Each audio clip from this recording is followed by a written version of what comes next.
5 futures of American foreign policy. How should the United States work with the rest of the world? The 5 futures are to lead the world to democracy, to protect U.S. global interests, to build a more cooperative world, to protect the U.S. homeland, or you can come up with a future of your own choice. Future 1. Lead the world to democracy. The United States is the most powerful nation in the world. The world depends on us to maintain peace and order and to support the principles of democracy, free markets, and freedom. We must acknowledge and embrace the important role we play. Today's international system was built around the United States and what we care about. The world is safe today because of the role the United States played, including our financial system and the idea of human rights. We must provide resources to build and maintain an international order and a global economy based on American political and economic principles. We need to make sure the rest of the world lives up to our values and we show our commitment to our core principles of freedom, justice, and democracy. Many countries remain in the hands of cruel leaders who hurt their own people, threaten their neighbors, and make the world less safe. Such tyrants pose a danger to global peace and security. Neither collective security nor the United Nations can be counted on to deal with these threats. When it comes to dealing with dictators, especially those that are a threat to security, our policy should be to transform those places. We must be prepared to attack those who threaten us before they can attack us. Attacking before there is a problem is the only way we'll be able to protect ourselves and our friends. Future 1 is based on the following beliefs. We have a special responsibility to protect and promote American values around the world, even if we have to act alone. Our military should not be afraid to keep troublemakers in check and spread democratic principles throughout the world. Dictatorships are the main human cause of suffering in the world. To support them or ignore them is dangerous and immoral. A world grounded in American economic and political principles will strengthen our economy and make us more secure. What policies should we pursue? Use a policy of turning dictatorships into democracies. Provide resources developing democracies to ensure their success. Develop a sophisticated missile defense system. Continue the war against terrorism by leading a worldwide offensive. Boycott trading with countries that do not adopt American political and economic principles. Eliminate obstructive government policies related to the environment. And promote American culture and values abroad. Arguments for leading the world to democracy. Countries will keep doing bad stuff to their people and other countries until someone stops them. The United States has the power to stop these countries.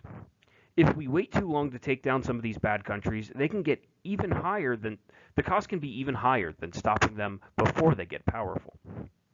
Since democracies are much less likely to start wars against other democracies, we will be making the world a more peaceful place in the long run by spreading democratic values. And as new democracies take root and their economies prosper, they will become strong trading partners for the United States. Arguments against are, if we try to make every country like the United States, we will be accused of trying to take over the world. Taking down any country with a dictator will be unpopular, and it could make other countries mad at us. If we oppose every country that is not a democracy, we will lose long-term allies like Saudi Arabia and make our relationship worse with countries like China. Refusing to trade with undemocratic countries will hurt the U.S. economy since the United States will lose access to a lot of good markets for trade.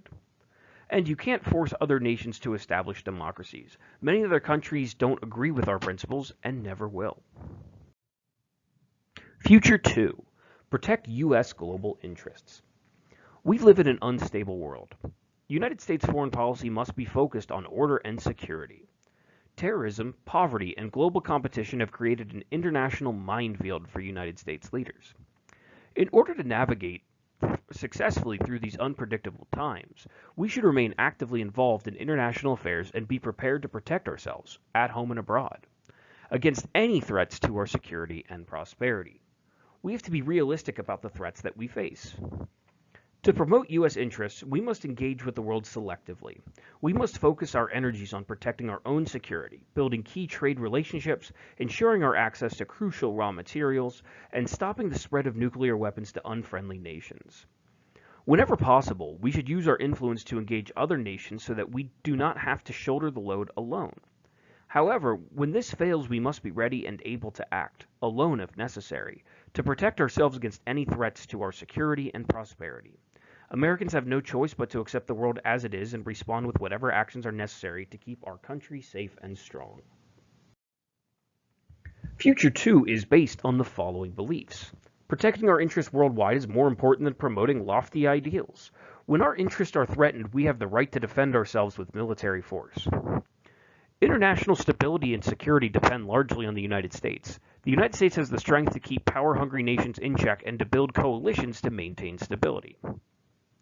The United States, like most other countries, benefits from stability. Efforts to change the international system inevitably backfire, resulting in disorder and conflict. Unsavory as it may seem, U.S. interests often require that we maintain friendly relations with undemocratic governments such as Saudi Arabia and China. What policies should we pursue?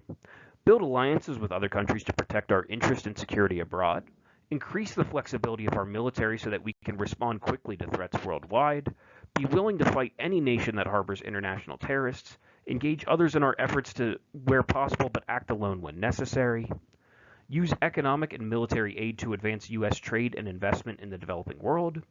Pursue green technologies and products, but also require that other nations protect the environment so that we do not lose our competitive edge. Arguments for protecting U.S. global interests. Maintaining our long-standing alliances in Western Europe, the Middle East, and East Asia will help protect U.S. interests and keep the world safe. U.S. involvement in unstable areas such as the Middle East and Korean Peninsula will reduce the possibility of war. If things are stable, countries will be less likely to go after dangerous weapons. A forceful but selective U.S. presence in international affairs will discourage powers like China from building their military might and expanding their influence. And by keeping human rights issues from interfering with our business interests, the United States will gain new markets for our products and enjoy access to raw materials and inexpensive manufactured goods. And arguments against protecting U.S. global interest. If we only act based on what is best for us, other countries could get annoyed with the United States. This could make the world less stable because other countries may not want to work with us. Maintaining our alliance with cruel dictators sets back the cause of human rights and the worldwide movement toward democracy. Intervening only where our immediate self-interests are at stake will mean turning our back on terrible incidents around the world. Only focusing on our interests abroad could distract politicians from the issues that they should focus on here at home. And just because the world works right now with the United States in charge does not mean it always will. We should try to build something more sustainable. Future 3. Building a more cooperative world. Today's world is very connected and we need the help of others. We cannot stand alone. National boundaries can no longer halt the spread of diseases, drugs, terrorism, and other global problems. We need to work together to address climate change. Financial panic spreads like wildfire with the speed of the internet. If a country has trouble anywhere in the world, it can send waves of refugees to U.S. shores. To live securely and peacefully in this connected world, we must bring the nations of the world together. We should lead efforts to strengthen the UN and other organizations by contributing to their efforts to maintain global peace, fight terrorism, address humanitarian crises, and enforce sanctions against countries that break the rules. We must be willing to give up a portion of our independence to the UN and offer our military, intelligence, and economic support to UN-led initiatives. We should use military force outside of North America only under the leadership of the UN and other regional security institutions in which we participate. In addition, we should join with Japan, Western Europe, and other wealthy allies to help the countries of Asia, Africa, and Latin America lift themselves out of poverty. Building a more cooperative world will not be easy. In the end, however, we must recognize that our fate as Americans is bound together with the fate of all of humanity. Future 3 is based on the following beliefs. We live in a connected world. We must work cooperatively to address global problems that affect us all, such as international terrorism, the destruction of tropical rainforests, refugee crises, and deadly pandemics. If we do everything on our own, people will get tired of the United States. If we work together with others, maybe other countries will like us more. It is the responsibility of the wealthier nations to help poorer nations. Good global citizenship will bear positive results for us economically, politically, and for our security. And the Earth does not belong to us. Americans make up less than 5% of the world's population, and the United States is but one of nearly 200 countries in the world. Our country does not have the right to dominate the rest of the world. What policies should we pursue? Only use our military with UN approval or with a lot of other nations on our side. Increase our support of treaties that promote peace. Pursue the war on terror through the UN. Work with our allies to stop bad people from getting the money to do bad things. Create rules to protect countries that are growing from falling into bad situations. To help the environment, we could forgive poor countries that owe us money if they follow policies that are greener. And our arguments for building a more cooperative world. We would not lose power by giving more responsibility to international organizations because we will be stronger having all of the countries work together to solve problems. If we start cooperating more, cooperation will become the normal way the world does things, not conflict. By cooperating and supporting other countries, we are going to make more friends. We have spent a lot of money in the past to help other countries, and it paid off. And strengthening the UN against other organizations like it will help keep other countries in check.